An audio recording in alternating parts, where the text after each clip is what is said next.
అయోధ్యలో శ్రీరామ మందిరం ప్రారంభం కావడంతో ఈ చారిత్రక నగరం ఇకపై అంతర్జాతీయ ఆధ్యాత్మిక కేంద్రంగా వెలిగిలనుందని అంతర్జాతీయ బ్రోకరేజ్ సంస్థ జెఫ్రీస్ తన తాజా నివేదికలో అంచనా వేసింది.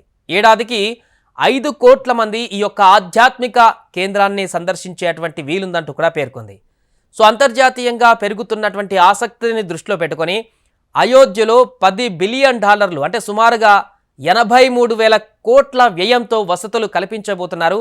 Indian hotels, ITC, Marriott, OYO వంటి ప్రముఖ బ్రాండ్ల హోటళ్లు ఇక్కడ కొలువుదీరబోతున్నాయి.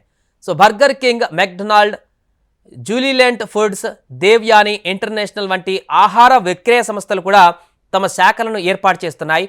IndiGo, Air India, SpiceJet, Akasa Air వంటి సంస్థలు విమాన సర్వీసులు నిర్వహిస్తున్నాయి.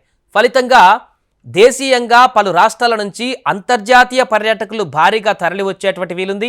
హోటళ్ల సామర్థ్యం 5 రెట్లు పెరగనుండగా ఆహార, ప్రయాణ, వ్యాపారాలు ఊపందుకుంటాయని చెబుతున్నారు. ప్రస్తుతం అయోధ్య చుట్టుపక్కల ఉన్నటువంటి 17 హోటళ్లలో 590 గదులు ఉన్నాయి. మరో 73 కొత్త హోటళ్లు ఇక్కడ వచ్చేటువంటి అవకాశం ఉంది. ఇప్పటికే 40 హోటళ్ల నిర్మాణం ప్రారంభమైంది. ఇండియన్ హోటల్స్ అయోధ్యలో 2 కొత్త ఒప్పందాలు కూడా చేసుకున్నాయి. ఇవి 2027 నుంచి కార్యకలాపాలు ప్రారంభిస్తాయి. ఓయో 1000 హోటల్ గదులను ఇక్కడ ఏర్పాటు చేయబోతుంది.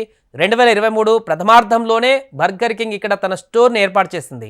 Britannia Industries, Godrej consumer, ITC, West Life, Wood World, HUL, Devyani International, Sapphire Foods వంటి ఎఫ్ఎంసీజీ కంపెనీలు ఇక్కడ భారీగా విక్రయాలు జరిపేటువంటి వీలుంది. ఇండిగో సంస్థ ఢిల్లీ, అహ్మదాబాద్, ముంబై నుంచి ఎయిర్ ఇండియాలు, బెంగళూరు, కోల్కతా, ఢిల్లీ నుంచి అయోధ్యకు నేరుగా విమానాలు నడుపుతున్నట్టుగా కూడా ప్రకటించాయి. స్పేస్ జెట్, ఆకాశ ఎయిర్ కూడా వివిధ నగరాల నుంచి అయోధ్యకు విమానాలను నిర్వహించనున్నారు.